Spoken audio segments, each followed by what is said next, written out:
बिस्मिल्लाहिर्रहमानिर्रहीम। यहाँ पे नेक्स्ट आपके पास जो है वो एग्जांपल नंबर 13 को स्टडी करती है। उसमें क्या क्या चीज़ें वो कह रहे हैं। वो कहते हैं आपने अमोनिया गैस जो प्रोड्यूस होती है, प्रिपेयर्ड होती है, ये अमोनिया गैस प्रिपेयर्ड हो रही है किन के रिएक्शंस की वजह से? अमोनियम क्लोराइड और कैल्शियम हाइड्रोक्साइड आपके पास है। मतलब दो सॉलिड्स हैं, ये अमोनियम क्लोराइड और कैल्शियम हाइड्रोक्साइड। इन दोनों को रिएक्शन करवाने के बाद, इसे हीटअप करने के बाद आपके पास क्या होती है? अमोनिया प्रोड्यूस होती है। अब वो कहते हैं कि इनकी अमाउंट कितनी कितनी लेनी है। वो कहते हैं 100 ग्राम ऑफ ईच सॉलिड, मतलब हर जो है वो 100 ग्राम लेना है। ये भी हमने 100 ग्राम लिया और ये भी हमने 100 ग्राम लिया के पास, दोनों के 100 ग्राम लेनी है। और फिर लास्ट में हमने फाइंड क्या करना है कि अमोनिया प्रोड्यूस, के अमोनिया कितना प्रोड्यूस हुआ, ये कितने ग्राम्स आपके पास है, ये कितने ग्राम्स मतलब कितना प्रोड्यूस हुआ होना, हमने ये इसमें ए पार्ट के अंदर फाइंड करना है। और बी पार्ट के अंदर हमने ये फाइंड करना है कि एक्सेसिव रिजेंट, मतलब ये रिजेंट है, इनमें कौन सी अमाउंट कितनी बच गई है आपके पास, मतलब कितने ग्राम्स बच गई है, हमने ये चीज़ भी इसमें कैलकुलेट करनी है आपके पास। तो लास्ट पे ये बी पार्ट है आपके पास। फर्स्ट ऑफ ऑल हमने काम इसके एक ही तरफ करना है आपके पास कि इसके ग्राम्स क्या होंगे, इसके ग्राम्स हमने फाइंड करने हैं। तो सबसे पहला काम यही है कि हमने फाइंड करने के लिए मोल्स फाइंड करने हैं, इसके ग्राम के लिहाज से इसके मोल, इसके ग्राम्स के लिहाज से इसके मोल्स। अब अमोनिया के मोल्स फाइंड करते हैं, मोल्स ऑफ अमोनियम क्लोराइड आपके पास है। तो वो कितने मिलेंगे आपके पास? इसके अगर मास की बात कर ले तो आपके पास वो 100 ग्राम दिया आपके पास, डिवाइड बाय इसका अगर मोलर मास की बात कर ले तो मोलर मास इसका आपके पास बनता है 53.5। इसको डिवाइड करिए और रिजल्ट इसका जो आएगा वो 1.87 आ गया, 1.87। मतलब वो बता रहे हैं कि इसके 1.87 है, इतने ग्राम्स के अंदर आपके पास इतने मोल है आपके पास। नेक्स्ट हमने बात कर लेनी है मोल्स की, इसकी मोल्स ऑफ CaOH, ये इसके मोल्स की फाइंड करनी है। तो कैसे फाइंड करेंगे? इसके भी 100 ग्राम के पास डिवाइड बाय कितनी अमाउंट, इसके मोलर मास कितना है? इसका मोलर मास 74 है। आप कैलकुलेट कर लीजिए, इसका 40 होता है, 40 के लिहाज से बाकी इनको कंबाइन कर लीजिए, इजीली मिल जाएगा। इसको डिवाइड करने के बाद इसका जो रिजल्ट आया वो 1.35 मोल्स आ गए के पास, मतलब इसके 1.35 मोल मिल रहे हैं उनके पास। अभी हमने इनके लिहाज से कैलकुलेशन पूरी की पूरी करनी है कि ये कैलकुलेशन इसकी क्या है के पास, किस तरीके से इसकी पूरी की पूरी हम कैलकुलेशन करेंगे। चलिए हम फर्दर आगे से नेक्स्ट स्टार्ट करते हैं। इसका मोल्स ऑफ हमने ये भी फाइंड कर लिया, इन दोनों के मोल्स हो गए, इसके मोल्स पे हो गए, इसके मोल्स पे हो गए। अभी हमने क्या करना है कि इसके मोल्स के लिहाज से अमोनिया देखना है कितना, कितने मोल्स पैदा होते हैं, और इसके मोल्स के लिहाज से अमोनिया कितना प्रोड्यूस होता है। क्योंकि ये दोनों की दोनों पूरी की पूरी कंज्यूम नहीं होगी, कुछ कम होगी कुछ ज़्यादा होगी, और जो कम होगी उसके लिहाज से अमोनिया हमने देखना है, क्योंकि रिएक्शन जब स्टॉप हो जाएगा तो अमोनिया भी क्या हो जाएगा? स्टॉप हो जाएगा। तो फर्स्ट ऑफ ऑल हमने दोनों के लिहाज से अमोनिया को देखना है। फ्रॉम बैलेंस केमिकल इक्वेशंस के लिहाज से के पास हमने अमोनियम क्लोराइड के लिहाज से हमने अमोनिया को देखना है, और दूसरी तरफ हमने कैल्शियम हाइड्रोक्साइड के लिहाज से अमोनिया के फॉर्मेशंस को देखना है, कितने मोल्स प्रोड्यूस होता है। बैलेंस केमिकल इक्वेशन कहती है कि अगर ये 2 मोल है तो ये भी कितने मोल्स हैं? 2 मोल है। मतलब ये 2 मोल है तो ये भी 2 मोल है, मतलब सेम है। अगर ये 1.87 है तो ये भी 1.87 है।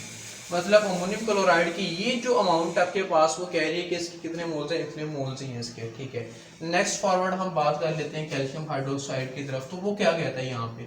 वो यहाँ पे कह रहे हैं कैल्शियम हाइड्रोक्साइड अगर आपके पास 1 मोल है तो इसके कितने मोल मिलेंगे? 2 मिलेंगे आपके पास, मतलब इसके डबल है आपके पास। तो क्या होना है, अगर इसके मैं 1.35 लेता हूँ, क्योंकि 1 से मैंने इसी चीज़ को मल्टीप्लाई कर देना है, इधर 2 को भी मैंने इसी से मल्टीप्लाई कर देना है, देन इसका जो रिजल्ट आ गया तो 1.35, और इधर जो रिजल्ट आ गया आपके पास वो 2.70 है, 2.70। तो यहाँ पे देख सकते हैं कि के पास कि अमोनियम क्लोराइड के इतने मोल जस्ट अमोनिया इतने प्रोड्यूस करता है, जबकि कैल्शियम हाइड्रोक्साइड का ये जो अमाउंट थी वो 270 तक प्रोड्यूस कर सकती है। लेकिन होना क्या है कि इतने मोल्स इसके जो हैं वो आपके पास इसके रिएक्शंस करके आपके पास कैल्शियम हाइड्रोक्साइड के साथ उसने टोटल ओवरऑल इतना ही बनाना है, क्योंकि फर्दर तो जाना नहीं है, क्योंकि ये खत्म हो जाना है के पास। फिर कैल्शियम हाइड्रोक्साइड किससे अमोनिया निकालेगा, नहीं निकाल सकता। तो इट मीन्स हमने हमारी जो अमोनिया की मोल की प्रोडक्ट है वो एग्जैक्टली ये ठीक है, जैसे कि मैंने रियल स्टिचोमेट्री की बात की थी कि यहाँ पे हमारी ये रॉन्ग कैलकुलेशन है, क्योंकि ये पैदा ही नहीं इतना हो सकता है। क्यों? क्योंकि आपके पास अमोनियम क्लोराइड ने इतना पैदा करके खत्म हो जाना है, बाकी क्या होगा, बाकी आगे ये प्रोड्यूस करेगा नहीं आपके पास। इट मीन्स ये इसकी अमाउंट रियल अमाउंट आपके पास कितने मोल्स प्रोड्यूस होगी। चलिए अमोनिया के मोल्स का पता चल गया। अमोनिया के मोल्स के लिहाज से उसके ग्राम्स की तरफ भी आते हैं इनके पास है। थोड़ा सा सीरीज कर देता हूँ। अमोनिया के मोल्स कितने निकले हैं, अमोनिया के मोल्स निकले हैं, मोल्स ऑफ अमोनिया वो इसी के लिहाज से निकले थे। वो कितने थे, 1.87 मोल था आपके पास। अभी इसके मोलर मास की बात कर लें उनके पास, मतलब इसके हम मास निकालना चाहते हैं तो मोल बराबर किसके था, मास बाय मोलर मास के। तो मोल की वैल्यू उसने बता दी है कि 1.87 है, और जबकि इसके मास की बात करें वो हमने फाइंड करना है, और मोलर मास कितना है इसका 17 है आपके पास। तो 17 उधर आके मल्टीप्लाई हो जाएगा, 1.87 मल्टीप्लाई बाय 17। तो रिजल्ट क्या आया मास का, मास का रिजल्ट आपके पास आया यहाँ पे 31.79 ग्राम आपके पास मास ऑफ अमोनिया। मतलब अमोनिया का इतना मास जो है वो जनरेट होगा आपके पास। तो ये हमने उसके मास को कैलकुलेट कर लिया, जो कि इसका फर्स्ट पार्ट था, ग्राम्स ऑफ अमोनिया प्रोड्यूस, कि अमोनिया कितना प्रोड्यूस हुआ, अमोनिया इतना प्रोड्यूस होगा, हमने ये चीज़ यहाँ पे बता दी है। तो नेक्स्ट आपके पास इसका टॉपिक है वो लेफ्ट बिहाइंड के, वो कितना बच गया आपके पास है। देखना हमने ये है कि इसमें कि क्योंकि ये लिमिटेड रेटेड है, हमने देखना कि इसके लिहाज से कितना इस्तेमाल हुआ, जितना इस्तेमाल हुआ उसमें से हमने ये निकाल देना है, वो बाकी बचा होगा आपके पास, ऐसे है ना। क्योंकि हमने देखना है कि अमोनियम क्लोराइड के लिहाज से कैल्शियम हाइड्रोक्साइड कितना यूज़ हुआ, क्योंकि वो लिमिटेड रेटेड है, सारी कैलकुलेशन इसी के लिहाज से करते हैं, लिमिटेड रेटेड के लिहाज से करते हैं। अमोनियम क्लोराइड और साथ में कैल्शियम हाइड्रोक्साइड, इन दोनों को कंपेरिजन करते हैं इनके पास है। वो कहते हैं कि अगर ये आपके पास 2 मोल है, बैलेंस केमिकल इक्वेशन कहती है कि ये 2 मोल है तो ये क्या होगा, 1 मोल होगा। यहाँ पे मैंने 1 बनाना है, 2 पे डिवाइड कर दें तो यहाँ पे क्या जाएगा, 1 मोल आ जाएगा, यहाँ पे 1/2। अभी 1 को मल्टीप्लाई करते हैं आप किसके साथ, 1.8387 के साथ, इसको भी 1/2 मल्टीप्लाई बाय 8.7 के साथ। देन इसका जो रिजल्ट है आपके पास, वो रिजल्ट आ गया 1.87 से मल्टीप्लाई करें तो 0.935 मोल्स आ गए पास।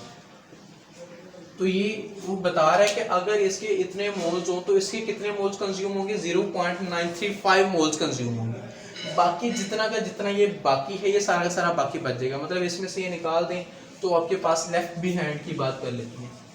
Left behind moles, left behind moles of किसके मोल्स, कैल्शियम हाइड्रोक्साइड के पास कितने बच गए हैं देख लेते हैं। हमने काम ये करना है कि 1.35 में से माइनस कर देना है 0.935 को, तो रिजल्ट कितना आ गया आपके पास, इसको माइनस करने के बाद रिजल्ट आता है 0.415 मोल।